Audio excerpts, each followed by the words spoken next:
The New York Jets are now on the board. Okay, Jet fans, Darrell, read this. Being in New York has been one of the greatest blessings. Zach's Fifth Avenue ran that one right now. The New York Jets select. Welcome to another episode of the NFL Draft Preview. Like always, the Athletics' Dane Brugler is here, but Ethan Greenberg is on a surfboard or bodyboard right now in Hawaii. I'm Eric Allen. These are big shoes to fill, but we're going to try to make do, Dane. How you doing today? I'm doing well. How are you? Awesome, man. Hey, listen, exciting news in your world. We're taping on a Wednesday morning. What's happening as far as the Brugler draft guide? Well, hopefully here in 24 hours, it'll be available for everybody. And just need an athletic subscription, and it's you get it automatically. It's a PDF. So yeah, 400 reports. We've got over 1,600 players in there, ranked, all the testing data.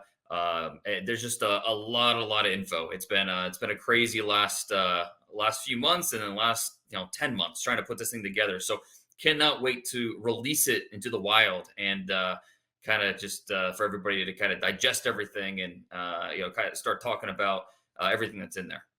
How many years have you been doing this? It's been over. I mean, my first one I ever did was my dorm room, freshman dorm room at Mount Union.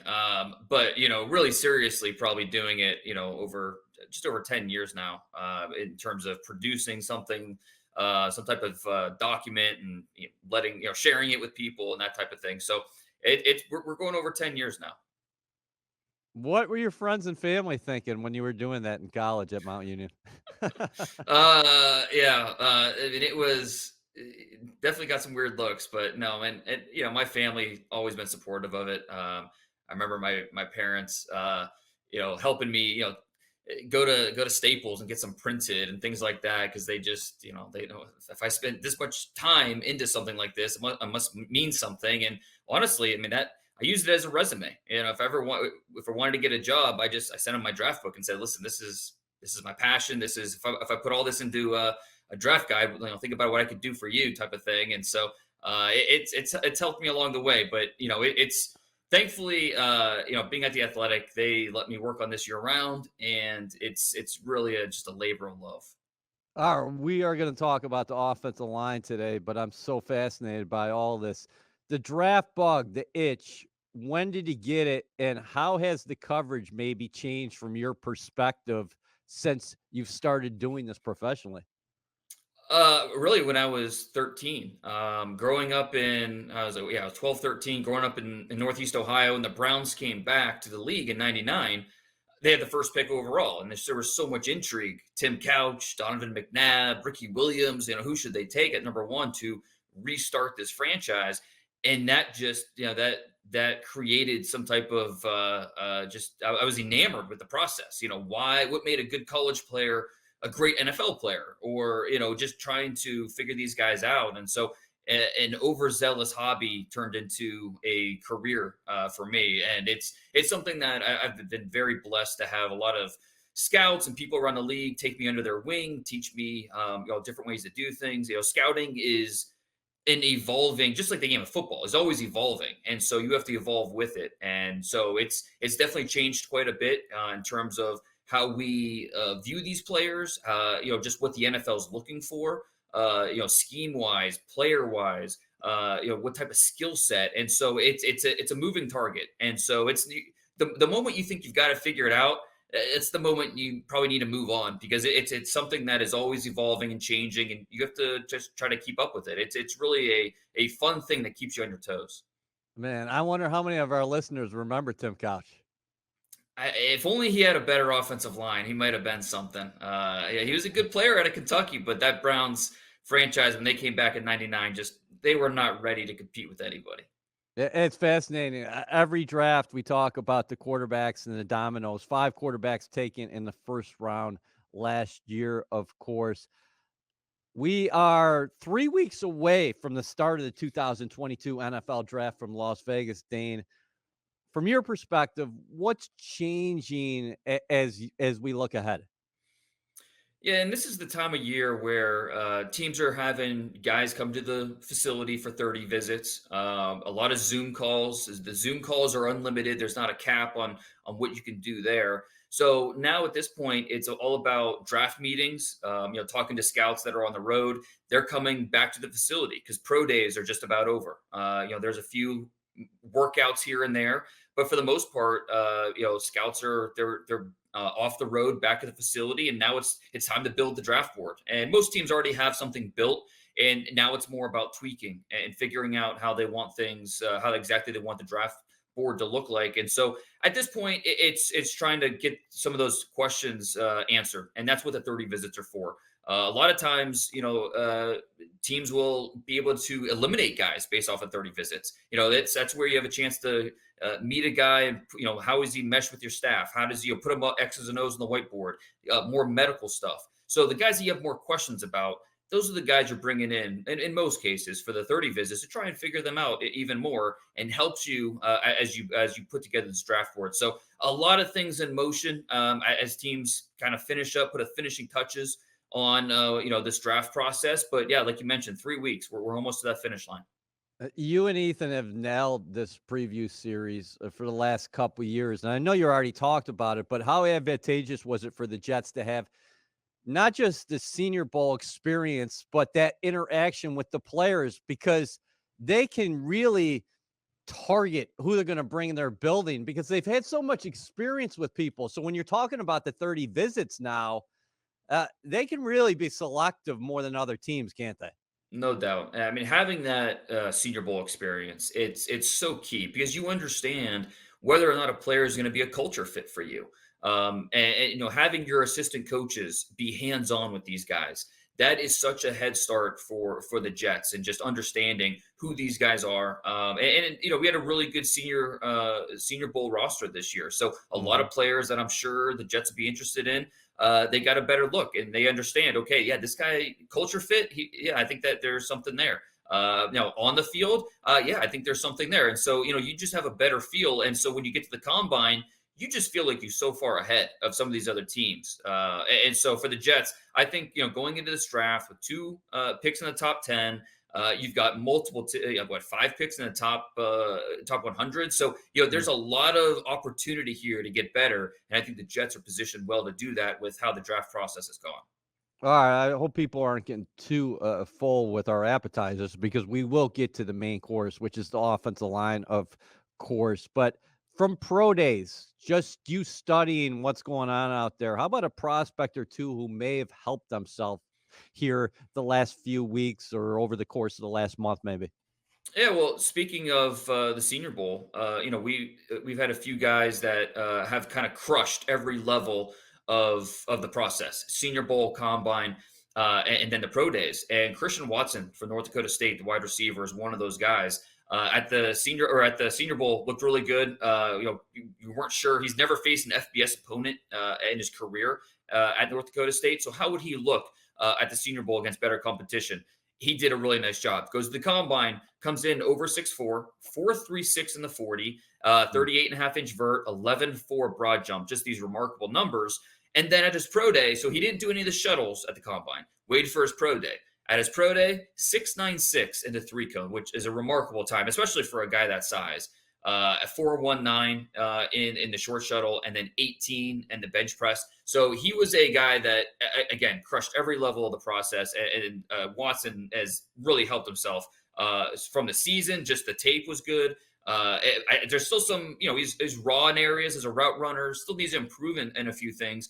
But when you have a guy that's that size, that can move like that type of athlete, that's who you're looking to draft. So I think he cemented himself as a top 60, top 75 pick. Maybe even could sneak into that first round based off of how some of these teams view the wide receiver position. And then on the defensive side of the ball, another Senior Bowl guy who's a late ad.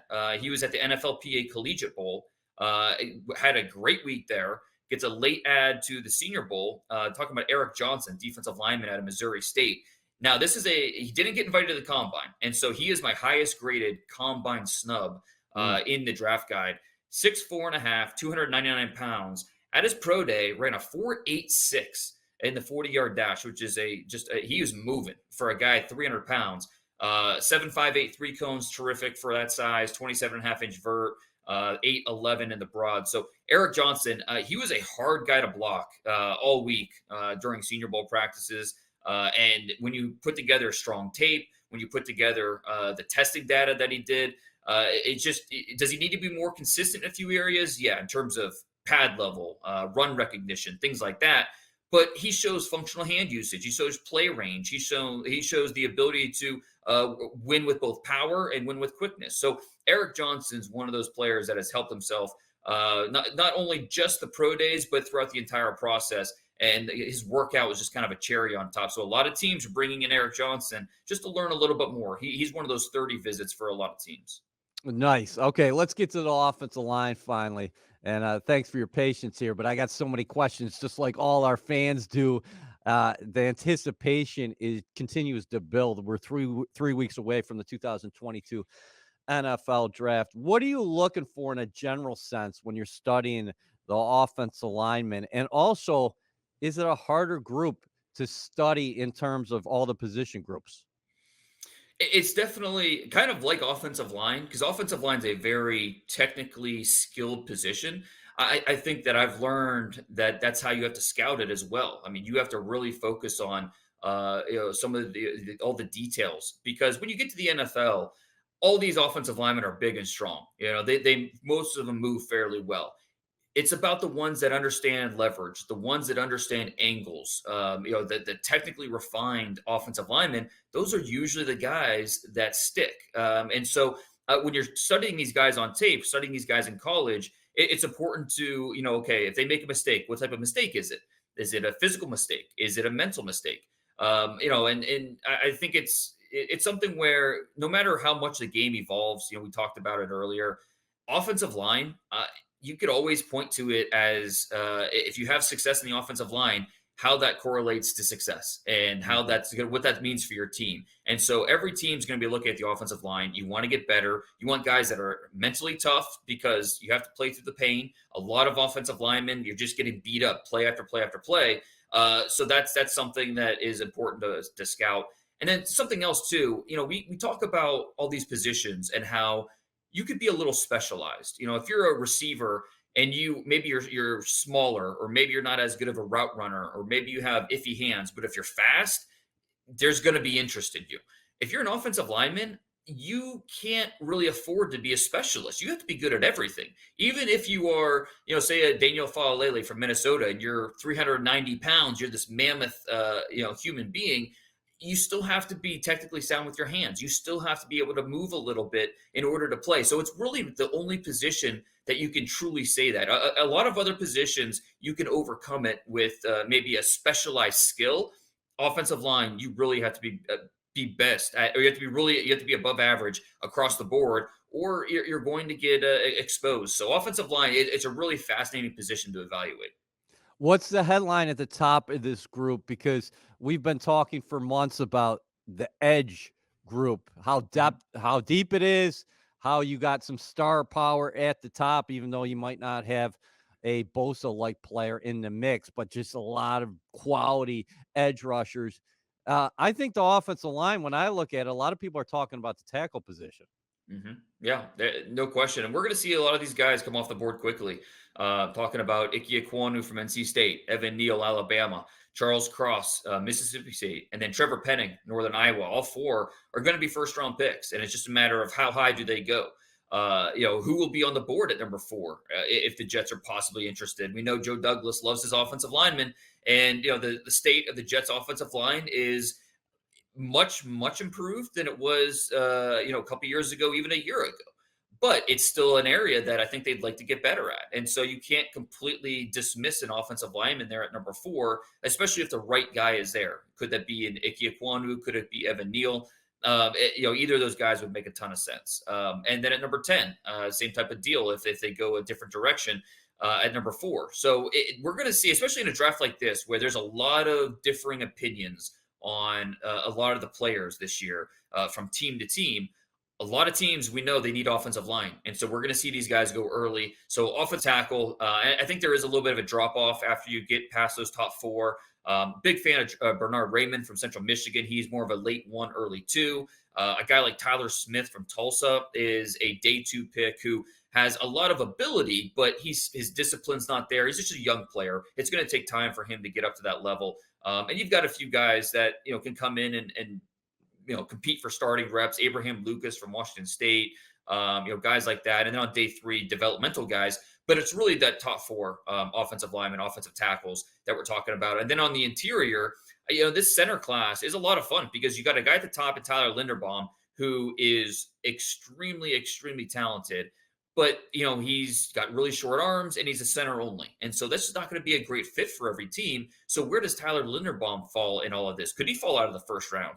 It's certainly possible when you look at landing spots and where he might go.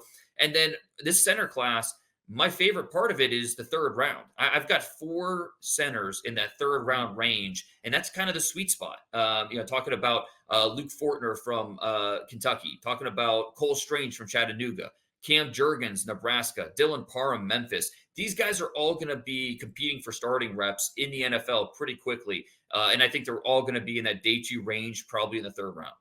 Man, that's fascinating. So we could see a run on centers there in the third or fourth round, you're saying? Yeah, I think that because we're going to see a run because teams are going to want to get their guy. They don't want to be the team with left without a chair. I think we could even see it start in the second round where we start to see these centers come off the board. So it's a position where obviously you only need one starter, and so but a lot of these guys have position flex. Cole Strange started at guard mostly in college. Dylan Parham was mostly a guard. Luke Fortner has that guard center experience. So the guys that have that position flex, it's just an extra bonus for a lot of these teams looking to bolster the interior of their offensive line. All right, so we're going to be looking in that late night 2 or maybe possibly early on day 3 of the NFL draft. Let me ask you, let's go back a year to Elijah Vera-Tucker, a guy that you scouted, a guy that Joe Douglas moved up 9 spots in the first round in order to select him at number 14 overall. What do you make of him moving to right guard? Obviously, the Jets just signed a Pro Bowler in Laken Tomlinson. He's going to stay at left guard. The Jets are moving AVT across the line. I talked to Robert Saleh about it, Dane. He said much being made about nothing. They think that he's going to make this a seamless transition because he played all along that line at USC.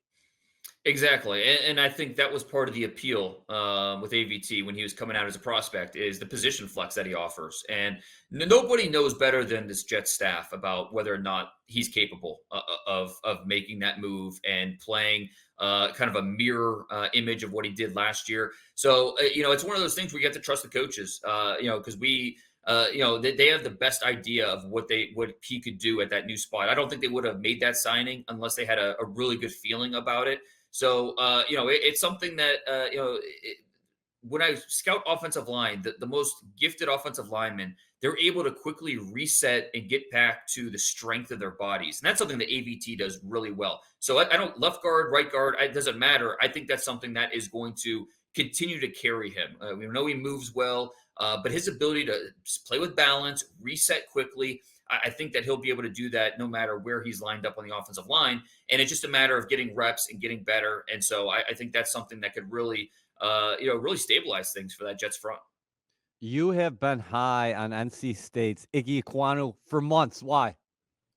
I think when you watch him, it's just he gets you excited. When you watch a player on tape, you want to get excited about him. That tells you, just how good he can be and how good he is. And that's what you see with Ickey Ekwonu. As a run blocker, he has a chance to be elite. He has explosiveness, both in his movements and then at contact. He loves to bury anybody that's in his path. I mean, more pancakes than IHOP on his tape.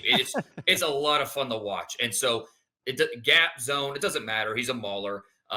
In pass pro, that was the biggest question. Watching Ickey last summer and saying, okay, yeah, this guy's got a lot of talent, but he's pass protection. That's the big worry.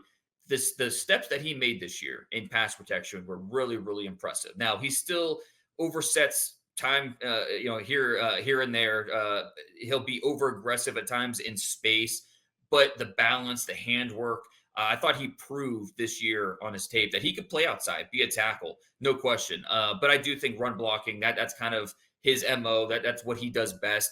As he continues to grow and get older, because he's still a young player. He just turned 21 during the season. His background was not as this, offensive lineman. He didn't make varsity in high school until his junior year. He was a late bloomer who was still running the 100 meters as a junior in high school.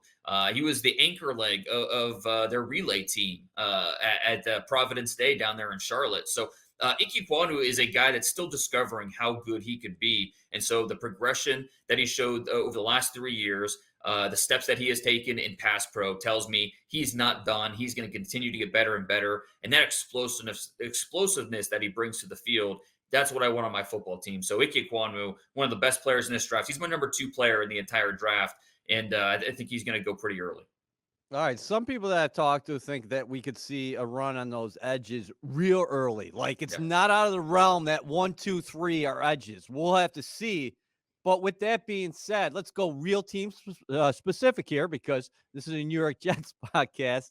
How do you separate Ekwonu, Evan Neal, and Charles Cross from Mississippi State? He's a guy a lot of people like in terms of the New York Jets. Yeah, and with Cross, he is, I think it depends on what exactly you're looking for at the offensive line position, style-wise. Because with Charles Cross, he's not a power guy. That's not what he brings to the field. But in terms of pass protection, his hand exchange and his movement patterns are both above average. I think he processes things well. He has a really good understanding of how to use his hands, and it's really promising considering he's a redshirt sophomore. He's another really young player. And so if you can sacrifice a little bit of power for a guy that is a above average pass blocker, then you're really going to like Charles Cross. And so I can understand why Cross is really well liked across the league. With Evan Neal, I think he's got a little bit of everything that you want. It's fascinating to look at him and you wonder where are all that 340 pounds? Where is it? Because he fills his frame out so well. He's just a big bone guy, long player. He will fall off blocks here or there at times in the run game, but a guy that he's just so effective because his blend of size, athleticism, flexibility, it's just really, really unique for a guy that size. So I really like how he reworks his feet into position. He has hand exchange as well, so he can keep rushers contained.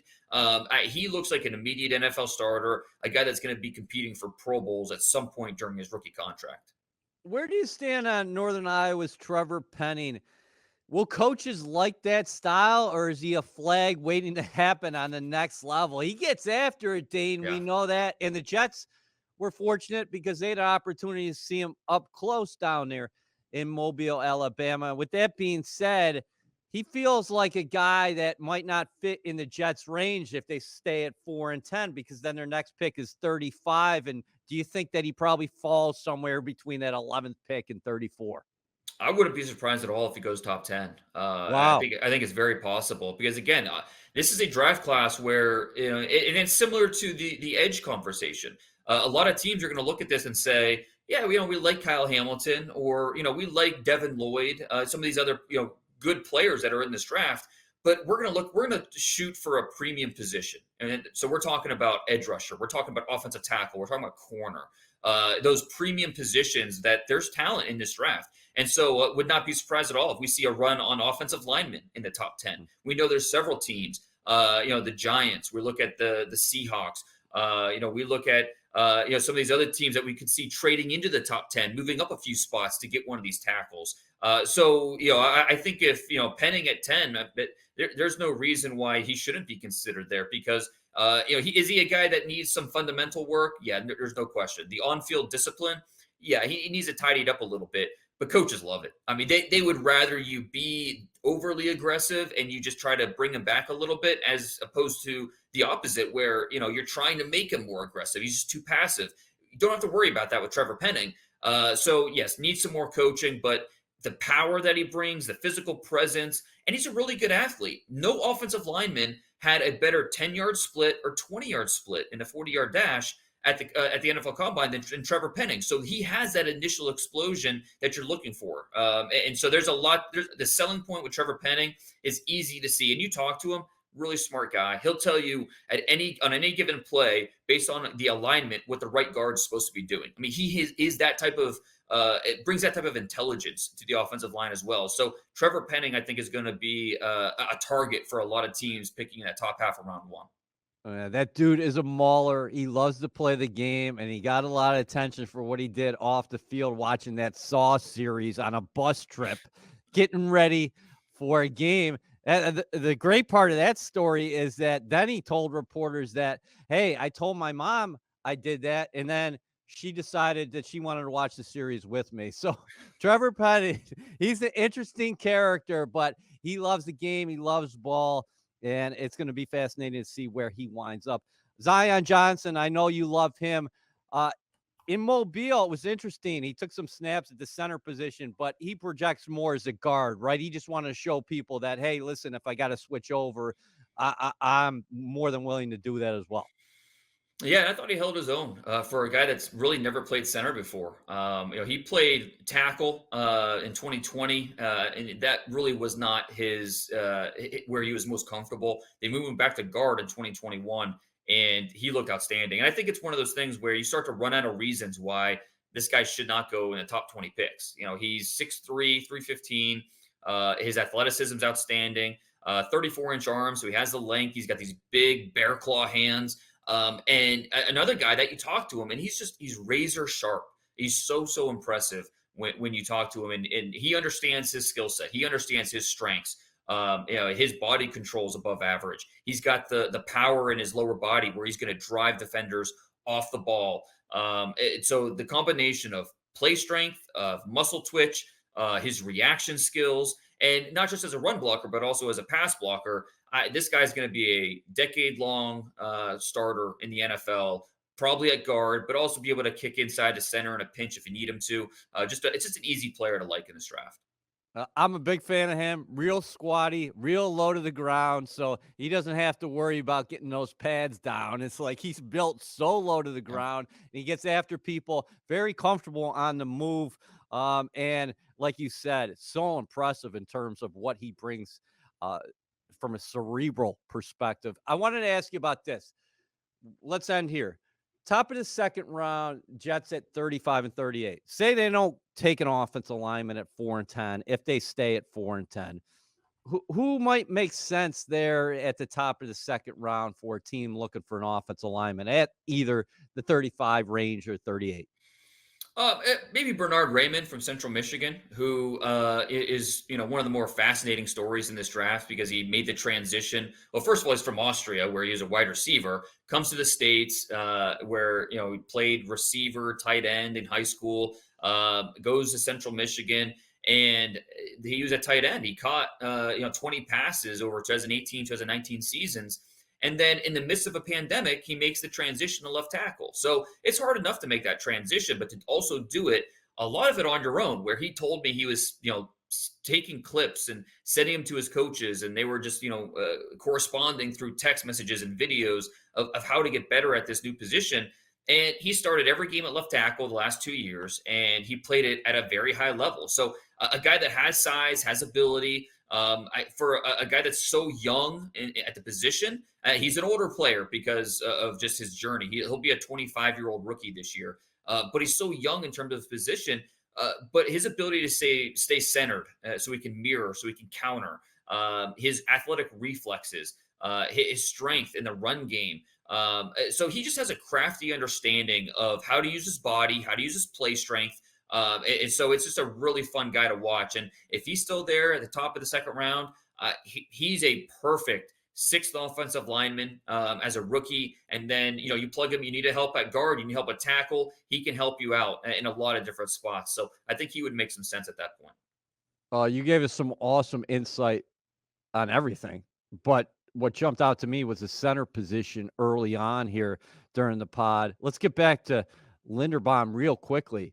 Is there a chance, since you think that he's so specific in terms of what kind of team is going to pick him up, is there a chance he could be there at the top of the second round? It's possible. It really is. And I think that, I mean, let's just take the, 32 teams. Eliminate all the teams that don't need a center. So, that cuts down a lot of teams. Cut out all the teams that don't run some semblance of an outside zone type of scheme.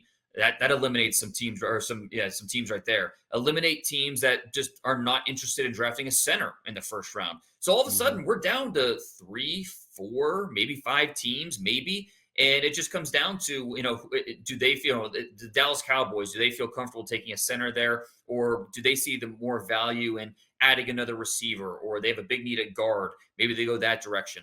And so I think that when you do that exercise, it's really fascinating. You realize, oh, wow, okay, not really an ideal fit there. The Bengals at 31, well, they just signed, okay, maybe not there. So all of a sudden you're looking at him, and yeah, it is certainly possible that Linderbaum could be available in the top of the second round, which at that point, the value is just enormous. And it'd be really hard to say no to him at that point in the draft. And so Tyler Linderbaum, probably one of the wider variances in terms of where he could be drafted, which really makes him a wild card on draft weekend.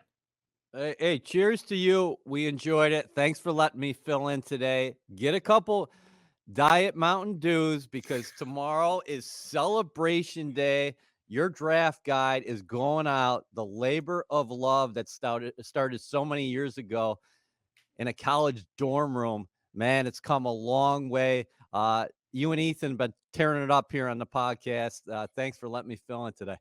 No, thanks, EA. Can't wait to share it. And you did a pretty good job today. So you're good at this kind of thing. You might have a future in it. Thanks, buddy.